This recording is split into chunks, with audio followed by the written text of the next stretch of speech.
Good morning. You're watching Fair World Order. My name is Jeff, and today is February 4th, 2021.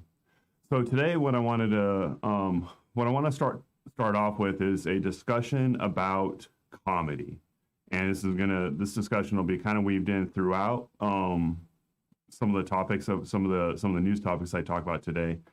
And I want to start off with talking about. I'm going to start and end with talking about gay jokes and why I stopped telling gay jokes in my personal life several years ago. So my background is in anthropology, and as I graduated from the University of Arizona in 2009, not knowing what to do, I decided to take up stand-up comedy briefly. And I really wanted to bring my anthropological approach to comedy. And like in everything else I do in my life, I was hyper analytical about the entire process. And so I spent a little bit of time looking at what the theory of comedy was, what makes something funny, how stand-up comedy fits in a political, sociological sense. So I'm just going to kind of talk about some of the ideas that I learned and developed on my own during that period. First off, there's something, one of the oldest theories of comedy, going back to the ancient Greeks, is something referred to as superiority theory. So this is the idea that the reason we find certain things funny is because it reinforces our hierarchical concept of where we fit in the world. So we see another person doing something stupid or silly, and it reinforces our idea that we're in some way superior to that person, which causes us to laugh. An example of this would be So I live in Tucson, Arizona. There is a specific intersection in this city that everybody associates with being poor and homelessness and crime ridden, and that's the intersection of Grant and Alvernon. So after the insurrection of 6th January, there were a lot of memes or a lot of jokes going around Tucson saying that Nancy Pelosi was worried about all of the Congress people, and the one person who never showed any fear was Representative Raul Grijalva, also my representative. And when they asked why he didn't have any fear, he said, "Well, I used to get my coffee at Grant and Alvernon every day." Now, the logic behind this joke, and I do think it's funny, even though I recognize its offensiveness, I just can't help but laugh at it still.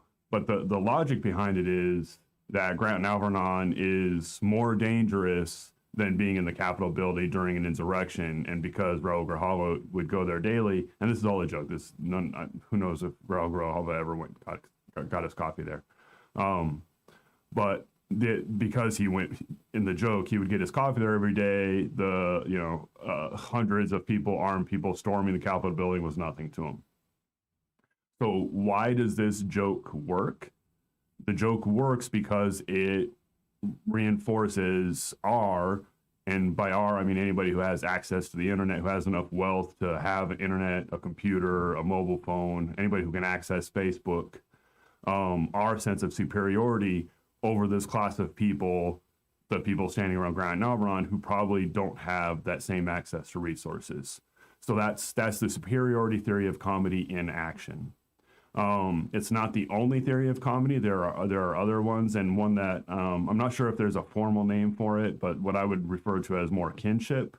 And this takes something similar to superiority theory, but rather than reinforce an idea that one person is better than the other, reinforces the idea that we have a shared experience. So, for example, if you're on TikTok, right, or any kind of social media, at some point you'll see some videos of fails. People slipping on ice and sliding down their driveway, baby kicking his father in the gonads. Something that's easily relatable for all of us. So we look at that, we recognize a kinship with that other person, and that laughter helps bring us closer to these other people. And in some ways, the same joke could be funny to us for both the superiority and for kinship. For example, seeing somebody slip and fall reinforces the idea that we're not, that we're, we're somehow better than that person, but also helps reinforce the idea that we're with that person. Some examples could go both ways. Now, how do I think this applies to, say, like stand-up comedy? Well, it's essentially, I believe that all comedy is inherently political. And let me unpack a couple of those terms. So by political, I'm referring to the Marxist definition of politics, which is that politics is a never-ending argument over the allocation of resources. Who controls the resources, who has access to the resources, who has a right to the resources, how those resources will ultimately be distributed. That's politics in kind of a conflict theory Marxist sense. Within this political system that we live in, there are people that share logics, that have some sort of similarity in how we view the world, and comedy is dependent on that shared logic. So imagine you at some point in your life when you've heard a couple people telling a joke or laughing about something, and you hear what they're talking about, and you're like, that's the dumbest thing I've ever heard of. Or if you've ever been listening to stand-up and somebody makes a joke about something, and say somebody makes a joke about you work in an oil refinery, and somebody makes a joke about roughnecks, and the person telling the joke clearly doesn't have the same understanding of your industry that you do, so you don't find what they're saying very funny. You're like, actually, that's just kind of stupid, right? So in this case, a lot of times when people disagree on what's funny or not, it's because they don't share the same logic. They don't share the same understanding of the world.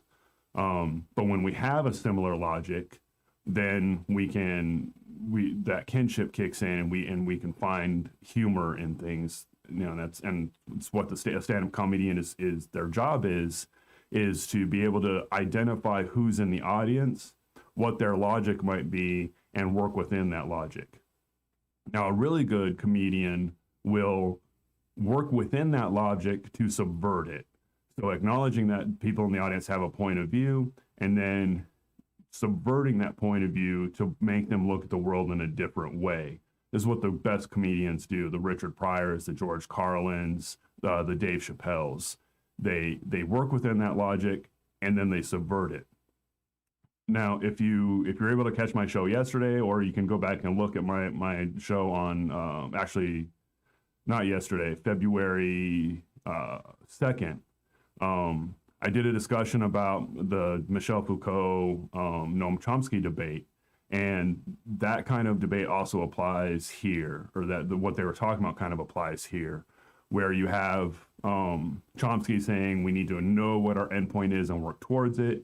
Then you have Foucault cautioning that we're at risk of constantly reforming the institutions of political violence if we're not critical about them. And this I think is what comedians inadvertently do a lot of times, not recognizing the inherent political nature of their work. And even though they're working within even though they're working to subvert the political logic of their audience, of what they're working in, oftentimes they end up reinforcing, comedy ends up being used to reinforce existing political social hierarchies. So I want to talk about, I'm going to cut over to a clip that I have prepared. And this is from, I apologize, I don't have the actual date on this, but this was from an episode of Politically Incorrect, Bill Maher's Politically Incorrect back in the 90s. And it involves a discussion between Sarah Silverman and another gentleman named, let me see if I can pull up his name real quick. Apologies for the delay here. Sorry, his name will come up. His name will come up in as I show this clip. But basically, it's Sarah Silverman had told a joke that many in the Asian community found offensive, and I'm going to play about a minute and a half of the discussion that they had about this. So let me cut over to that. Talk about getting a jury duty notice, and you got to fill out this form, and you send it in, and you're randomly selected, and I don't want to do jury duty. No one does. So I'm filling out the form, and my friend said, why don't you write something really inappropriate, like I hate chinks, you know? And I'm thinking, yeah, but when you think about it, I don't want people to think that of me, you know? I just want to get out of jury duty. So I just filled out the form. I'm going to pause it real quick. I just want to caution people that there are a couple of ethnic slurs, obviously what Sarah Silverman is saying, and then there's going to be another ethnic slur. I apologize for that. If you want to just mute for about 1 more minute, and then I'll come back to the discussion. But I did want to let people know that this is coming. Form, and I wrote, I love chinks. Thank you. Joke, you know, it's a joke. It's a joke that's So where is the joke?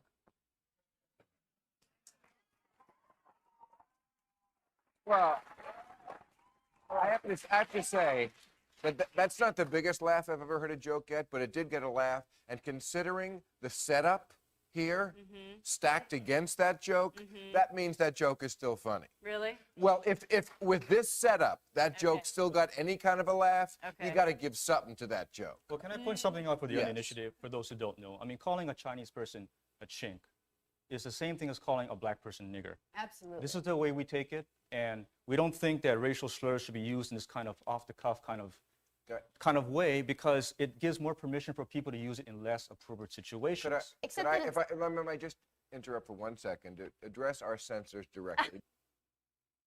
All right, so that was Guy Aoki responding to Sarah Silverman, and within that joke, let me go back to my computer and get rid of that for a second.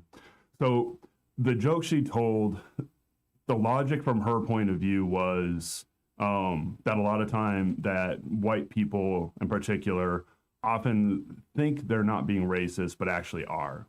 And so that's the setup of her joke was somebody's gonna like, oh, I don't want to be offensive, so I'll change what I'm saying, without realizing, without having no awareness of how offensive they actually were.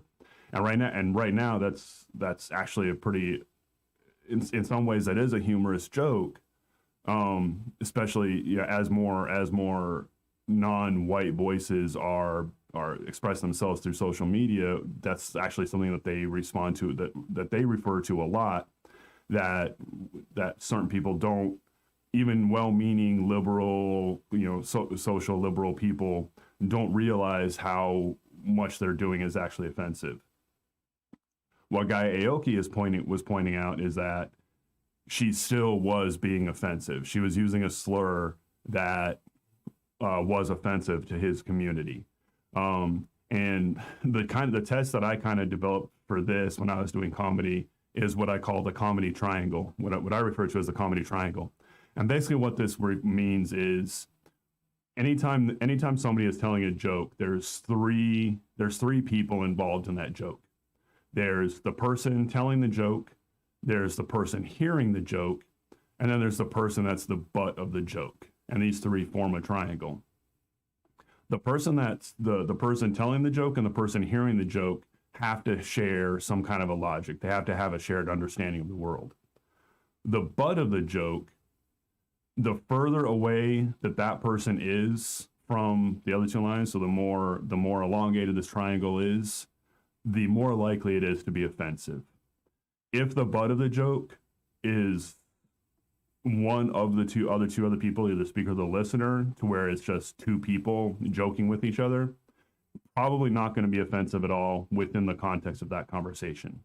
But if that person is far removed from the conversation and really has nothing to do with what the speaker and the listener are doing, but it's still the butt of the joke, then it's probably offensive, and the comedian really needs to exercise caution in telling the joke and really make sure that the purpose of the joke or the benefit of the joke outweighs the harm. And in this case, Guy Aoki is pointing out that Sarah Silverman is telling this joke. She initially told that joke on an episode of Conan O'Brien. So she told this joke she's a white woman telling the joke to a white man in front of a predominantly white audience, but in which, and in her logic, the butt of the joke was white people, but she used a slur that was offensive to Asians, specifically Chinese, without them being part of the conversation. So, and that was Gaioki's point, is we were not consulted before you used us, before you weaponized our identities to make a joke about something else. And that's why I stopped telling gay jokes.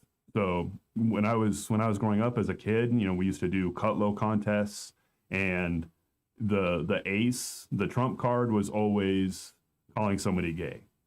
And even though I've always supported the gay community, I've never opposed gay rights at no point in my life.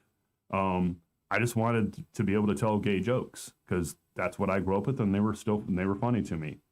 And then probably 7 or 8 years ago or so, I just realized that it's not funny anymore. The gay community has had enough jokes told about them. They should get a break for a little while. I'm not part of that community.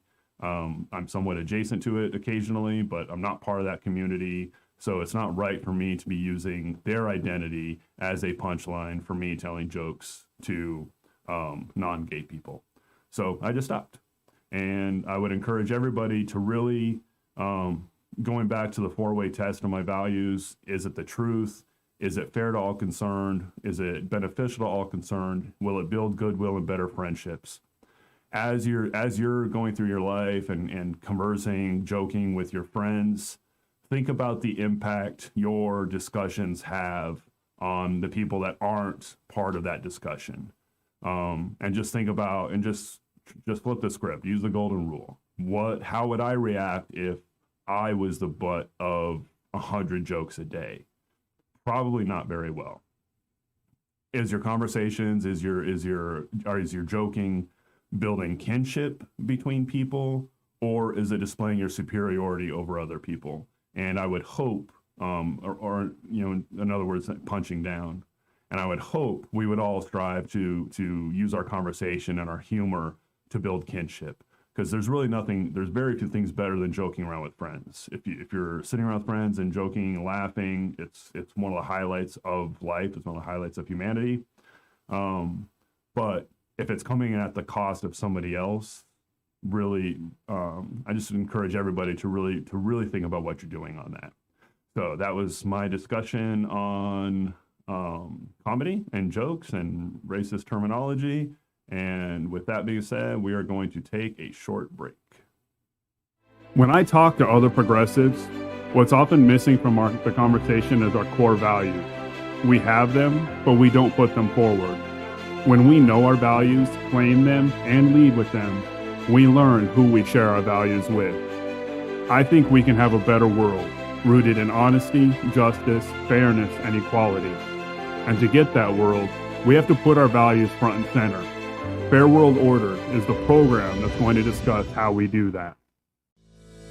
Honesty, justice, fairness, and equality. These are the foundations of our social contract. These are the values that build a cooperative society.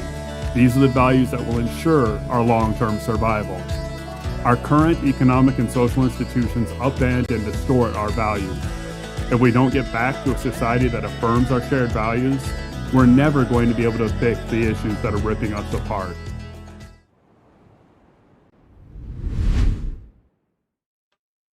All right, welcome back. So what I'm gonna be doing things a little bit differently today. I did not have, mea culpa, I didn't have time to really prepare some stories ahead of time, but I decided to take this opportunity to kind of go through some of my thinking and how I approach looking at the news. And what I'm going to do instead of just reading my prepared stories, I'm just going to kind of go through some of the websites that I'm using to get these stories.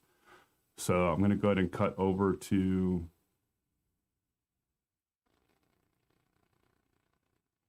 my computer here so you guys can see that. So for one segment that I do, I really focus on news here in America, but from from more of a minority, people of color, LGBTQ, female point of view. So there's several websites that I looked up. So one is Asian American News, and this community might, in many cases, will cover the same stories. Like yesterday, I covered the Andrew Yang testing positive for COVID. But in other cases, they're going to cover stories that we otherwise wouldn't hear about, or they're going to cover stories from a perspective that we want to hear about. So let's take a look at this real quick. Well, this looks interesting. So Netflix movie finds Ohana highlights representation. Korean American screenwriter Christina Strain, and this is by. This does not have a byline. But here's a story about something on Netflix featuring about Korean Americans, or it's a Korean American. Anyways, Hawaiian. So this is cool. So this is something that I wouldn't have known about. I probably wouldn't have found, but I'm probably going to go take a look at it. And let's take a look at some of the other sites that I would use. So Arab American News. So here's a website that looks at stories from a Arab American point of view.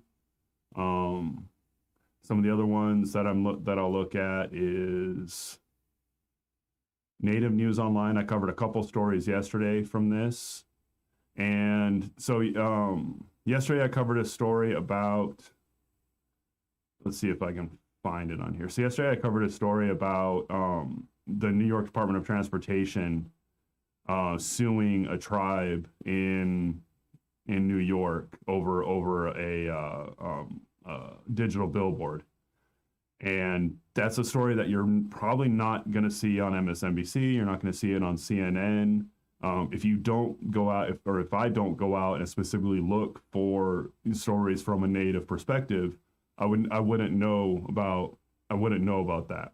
The stories I would hear is things that directly impact mainstream media or white America, such as the Supreme Court ruling about a large chunk of eastern Oklahoma going back to actually being owned by natives. That story got some attention in the news, but things that mainly because it was a native story, but it impacted a large chunk of white America. Stories of white Americans impacting natives probably won't make the news as much, if at all. Here's another site, African American News. Right, I've been able to pull a couple stories from here, and again, these are all things that might get covered in mainstream news, but from a different perspective. So these are some of the sites I use to look for these stories that otherwise you were not going to find on CNN, MSNBC, New York Times, but are worthy of some discussion. So that's kind of what I try to do in this segment. And now we're going to cut over to the next segment, which I have been doing almost every day. So here we go.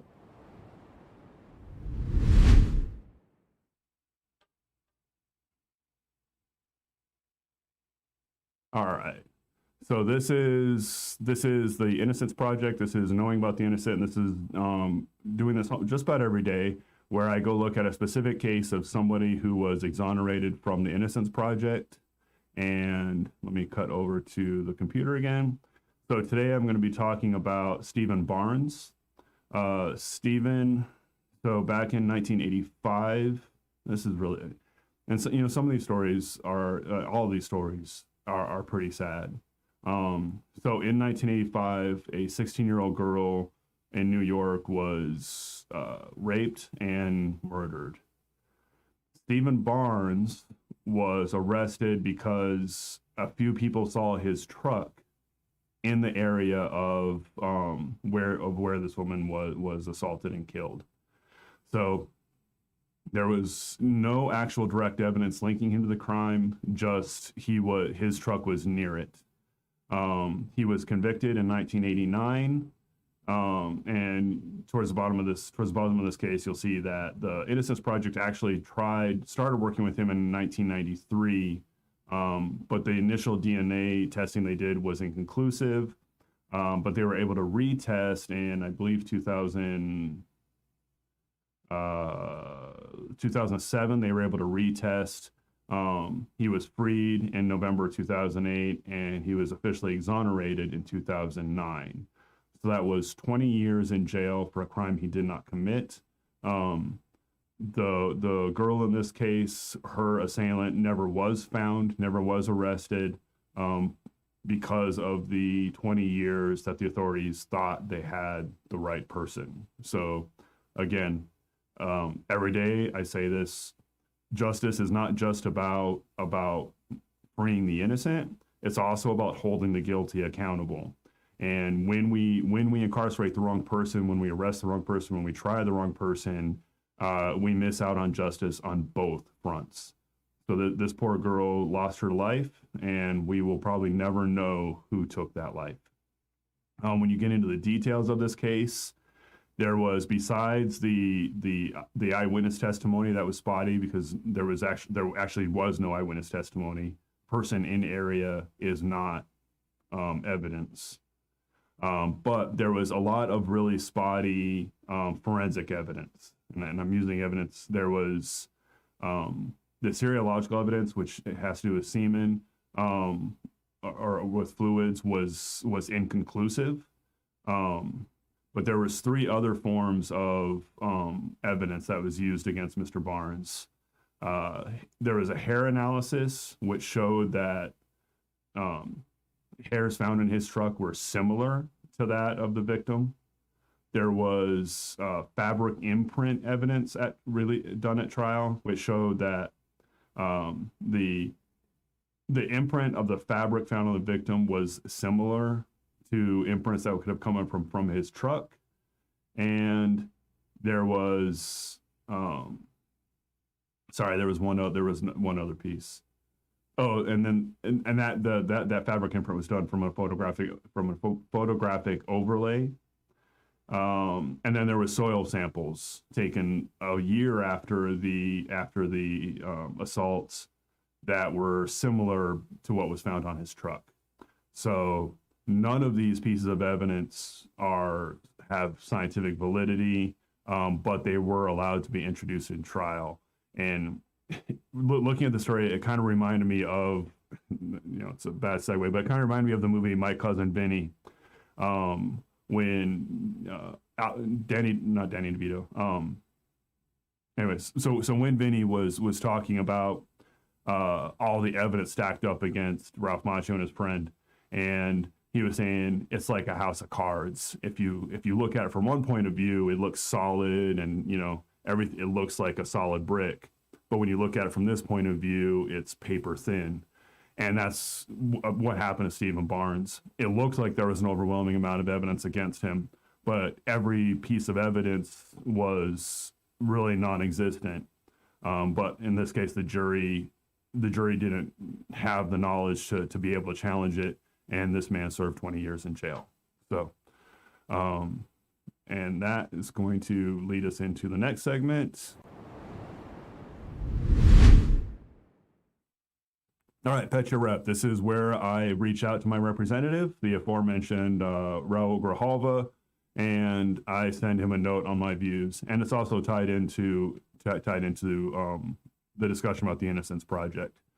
So again, I'm going to cut over to show you guys how to find your representative. This is on the house.gov website. There's a section where you put in your zip code and you find your representative. In my case, that'll take me over to Raul Grijalva's website, and I'll go ahead and read you what I will be sending Mr. Grijalva today. So I'm going to hit send, and to Representative Grijalva, After the insurrection that occurred at the Capitol on January 6th, first, I would like to say that I hope you and all of your colleagues are doing well. I met you once briefly just before the Trump rally in Phoenix in 2017, and you showed a genuine concern for me on that hot day. I understand that there is a concern over what happened and a desire by lawmakers to ensure it doesn't happen again. The continued existence of neo-Nazis, white supremacists, and fascists is a concerning matter. I ask that you exercise caution when reviewing legislation that would curtail any freedom of speech or assembly. The same tools one department would use against fascists, another could use against BLM or socialists. We have given up far too many rights to government this century, and giving up more rights would ultimately give fascists a greater range of tools to use against our democracy. Thank you, Jeffrey J. Snyder. So when we go back and we look at these stuff, particularly from the Innocence Project, what I'm seeing over and over again is government overreach.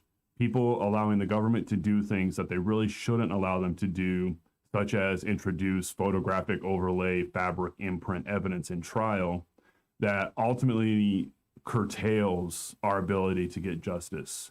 I know everybody what happened at the Capitol is extremely concerning, but we have laws to deal with terrorists. We have laws to deal with treason. New laws that would curtail speech or assembly will almost definitely be used against the very people that are trying to use them against somebody else. So our Bill of Rights is there for a reason. Although the Constitution and the formation of the Constitution had flaws, we would be remiss in giving up those rights.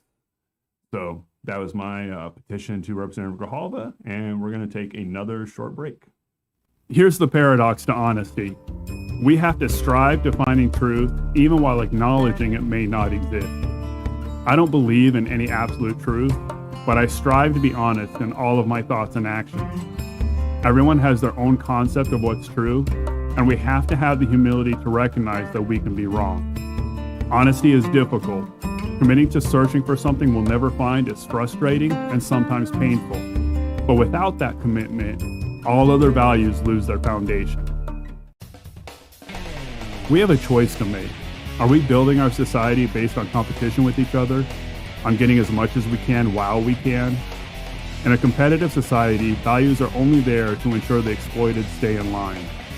The alternative is a society rooted in cooperation, working together to overcome the natural challenges of life, of sharing our resources and the product of our labor. And fairness is the cornerstone of a cooperative society.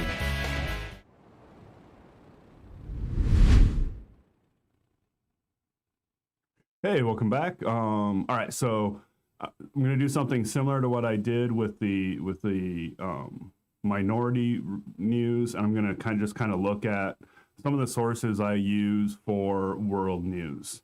I mentioned this. I think I mentioned this yesterday, or the day before, to where I think it's incredibly important to even when we're looking at our own news, when we're looking at things happening in our own country, to occasionally get an outsider's perspective. So that's why, let me cut over to, so some of the sources I use when I'm looking at news from an outsider's perspective is RT America or Russia Today.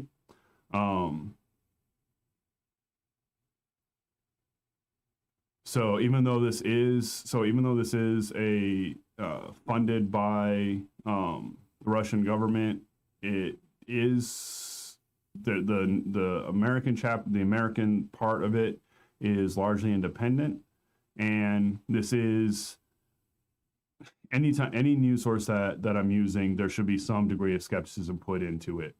But looking at things from an outsider's perspective will give us illuminate our own how we view ourselves. So Russia Today is one site I'll use. Another one is Al Jazeera. Let me see if I can. So Al Jazeera is one of the most prominent media organizations in the world. It's largely been demonized within the United States, but I believe that that is mainly due to Islamophobia. The organization itself is one of the most respected news organizations in the world, and there is a lot of value in looking at Al Jazeera, and another site that I use quite a bit is Telesur. This is a Latin American news source. So pretty much all the stories I did yesterday about Cuba and Venezuela and Iran came from Telesur. So the United States has a disproportionate impact on the rest of the world from what other countries do, and we need to check in with other countries' media to really understand the impact we're having. So it's Cuba, Venezuela. We've been trying to overthrow those governments. Cuba now for 60 to 80 years. Venezuela for the last 20 years or so. So it helps to kind of check in with what other people are saying so that we can better evaluate what we're doing. So those are the sites I use for world news, and we're just going to move right along now.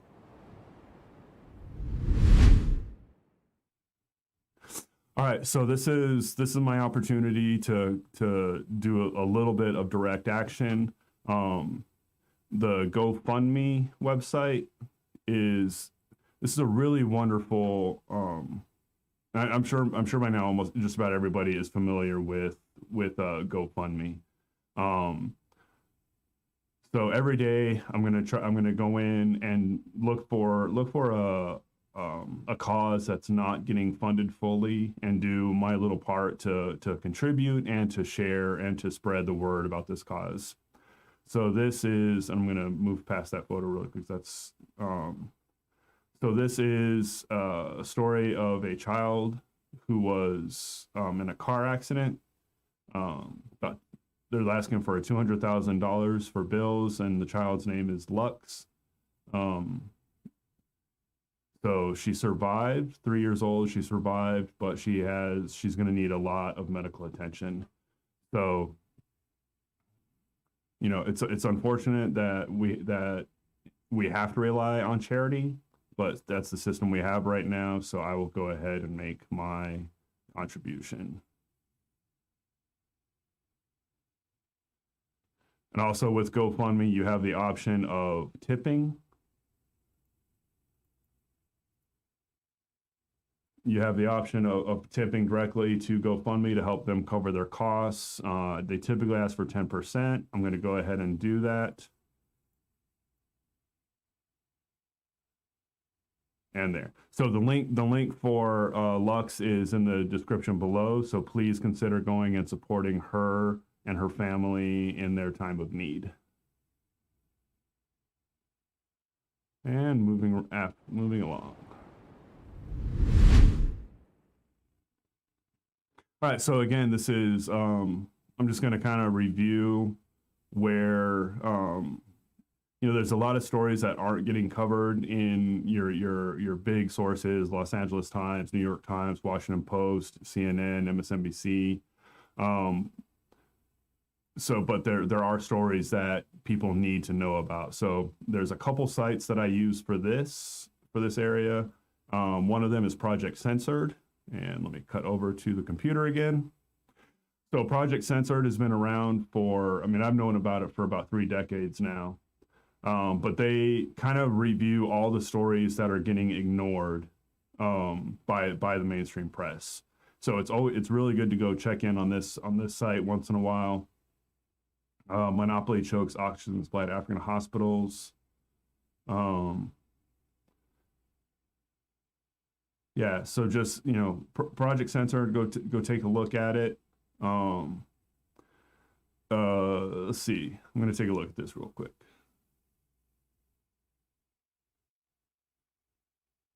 And that link is dead, unfortunately, but that looks like a really interesting headline. Pandemic pod people. So anyways, so there's Project Censored, and another website that I'm fond of is Jacobin. And this is definitely, this is a left leaning, this is a very left socialist website. They cover news. They cover news from a socialist perspective. They advocate for socialism. So you'll hear a lot of stuff. Say, take Medicare for all, for example. During the Democratic debates, almost every question given to the candidates was framed from the point of view of insurance companies and pharmaceutical companies and for-profit hospitals. Almost no question was framed from the perspective of working class people. And if you look at, when you look at all the, MSNBC, CNN, they're always framing things from an institutional point of view. Jacobin is a really good website to go to get the counter narrative. So I encourage people to look up Jacobin, and this is going to be one of the primary sources I use. One of the main, not primary, but one of the main sources I would use for my news stories. And with that being said, we're going to take the last break, and we'll be back in just a minute. Building a society that's beneficial to all requires equality. We have to embrace diversity for its own sake. We have the resources to uplift everyone, so let's make the choice to ensure we do so. When we pursue equality, we strengthen ourselves and our community. This means some of us will have to lose some of what we have now, but there's liberation in equality. And true equality opens up opportunities for ourselves just as much as for us. Justice is this concept that we end up getting what we deserve, for both good and bad. I believe we deserve better than what we are getting now, and that we can have it. A just society preserves the dignity and the welfare of all its people. A just society promotes agency. A just society ensures the law works for everyone and that people have access to the resources of their society. All of the other values lead to this: economic and legal justice for all.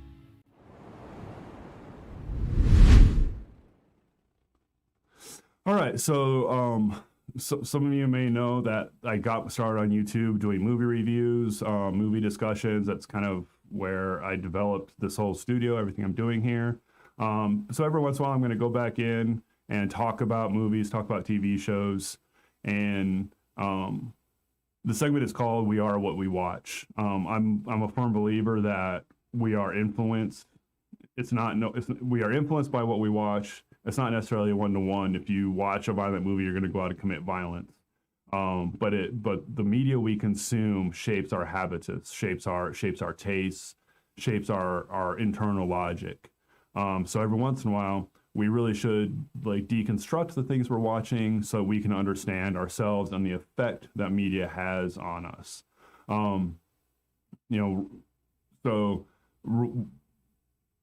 I don't really have anything prepared right now. The one show that I'm watching right now is WandaVision, which I'm absolutely loving. But even amongst within this show, there's a discussion to be had about representation of women. Personally, I'm really excited, and this isn't a spoiler because I don't know what's coming in the show. But there is a lot of speculation that Wanda the Scarlet Witch, for those of you that are familiar with the Marvel Cinematic Universe, could ultimately become the villain of this show, or of future movies in the MCU. And I'm personally pretty excited about this. I think it would be a really interesting character arc. But there is a counter position to that. And this was expressed, I first saw this from Roxy Stryer on YouTube, where she's like, I'm sick of this story. I've seen this story before.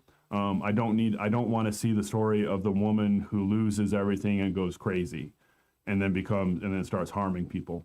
It is kind of a pretty common trope, whether you're talking about maybe like Mommy Dearest or Carrie, the Dark Phoenix saga from Marvel Comics, where it seems like the only time women become villains is if they were harmed in some way, someone done them wrong. So even as we're watching, whatever show we're watching or whatever movie we're watching, there's always a counter narrative. There's always another perspective to look at it. And it helps to just kind of try to seek out what those other perspectives are and to look at what we, or, what I might be missing because I have a particular point of view, and also to help deconstruct how the movie or the shows we're watching actually influence us. So that's going to be kind of what I try to do in this space as much as I can. So.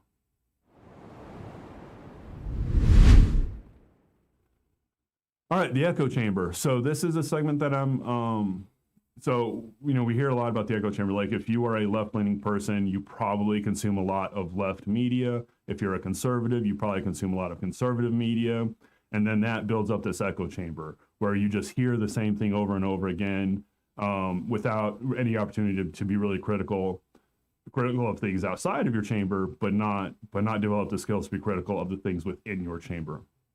As anybody may have gathered by now, I'm pretty far left. I am a socialist. I consume a lot of left-leaning media, such as the Young Turks, Jacobin, The Hill Rising, which is left adjacent. A lot of the media I consume, the David Pakman Show, Kyle Kalinske.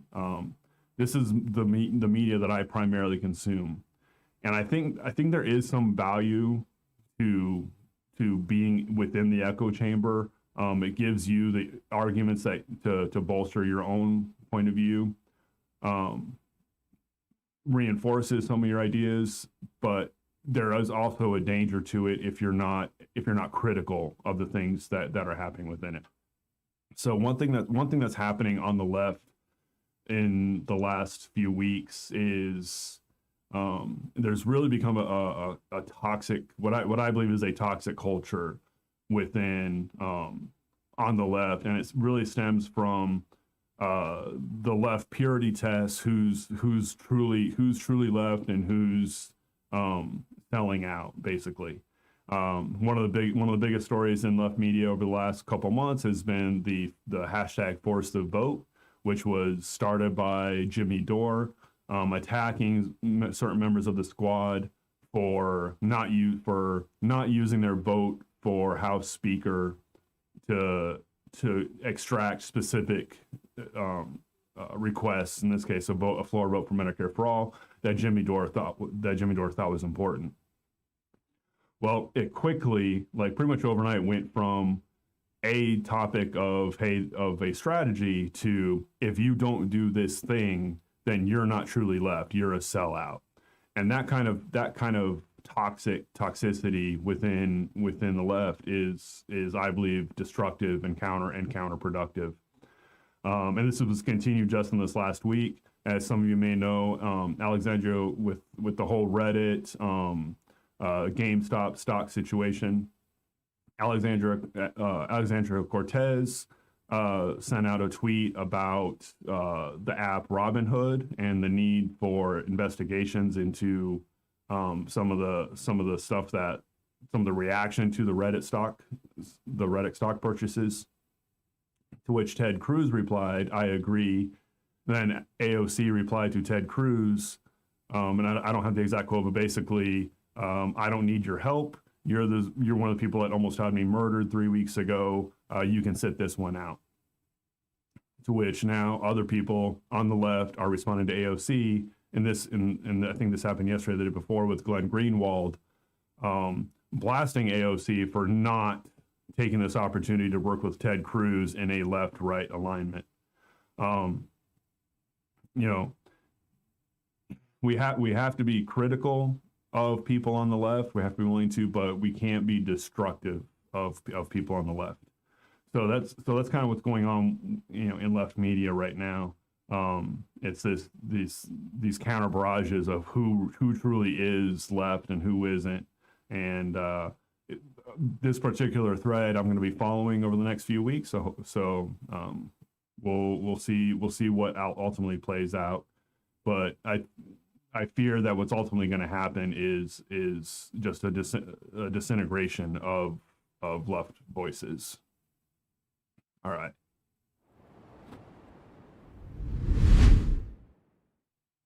All right. So then the counter to everything I'm talking about on the left is a look at news stories from rural America, rural conservative America.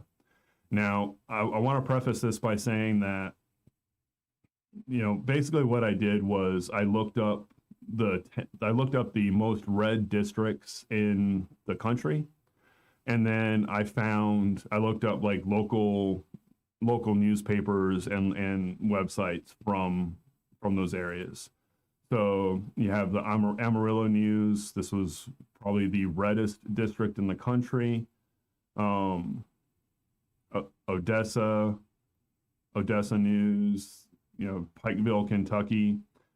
The reason for doing this is twofold. One, to help get out of that echo chamber of the left, to understand that there is other perspectives, and we should look at that. And also second, because there is the potential for an alignment between working class people everywhere. And that's really where the point of view of this show is going to be, is looking out for the little guy, no matter who they are. If you're a miner in West Virginia who lost your job, then your suffering is just as valid as anybody else's in the country. And we shouldn't discount that suffering just because that person might be a white male. We still have to go out and look at it. The danger to this segment, and something that I'm cognizant of, is, especially in comparison to the segment where I do about minority news, is giving too much weight to one particular demographic. So in constructing this show, I've kind of inadvertently reinforced the very powers of political violence that Foucault warned me against doing. I have one segment that covers LGBTQ, Arabs, African Americans, natives. So one segment for all of these different voices, and then one segment for whites. So as I go on, I will balance that out so that I'm not doing this particular segment too often. But every once in a while, I do think it's important. It's the political landscape of the United States as it stands right now. That's kind of how we're carved up. That one demographic has a perspective that is tied up in one thing that's often politically in opposition to where I come from.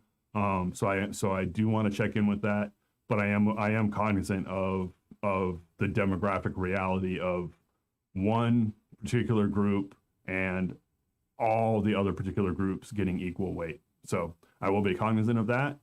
And with that said, we are going to end the show with the last word and our view from TikTok. So thanks for watching, and I will see you tomorrow. Today I want to tell you guys about a program that could effectively replace police so that nonviolent calls are not met with violent actions. The program is called Cahoots, which stands for Crisis Assistance Helping Out on the Streets. Each Cahoots team consists of two individuals, one person who's a crisis handler and the other person who's an EMT. Each pairing does not brandish any weapons whatsoever when operating. And here are some of the things that Cahoots works to address and provide. Please pause to read. The program was established in 1989 and in the 31 years of operation have not been responsible for a single case of serious injury or death. Cahoots only operates on 2 to 3% of the entire Eugene Police Department budget, saves $8.5 million for public safety costs, and another $14 million for emergency medical services. Plus, they're dispatched to about 20% of the entire police department's phone calls. And of course, they work 24/7. So just to recap, Cahoots saves over $22 million for taxpayers, prevents loss of life and serious injury, all while doing it without any weapons. This is the kind of program that we need to spread more awareness about, because we need it all over the country and who knows, maybe even the world.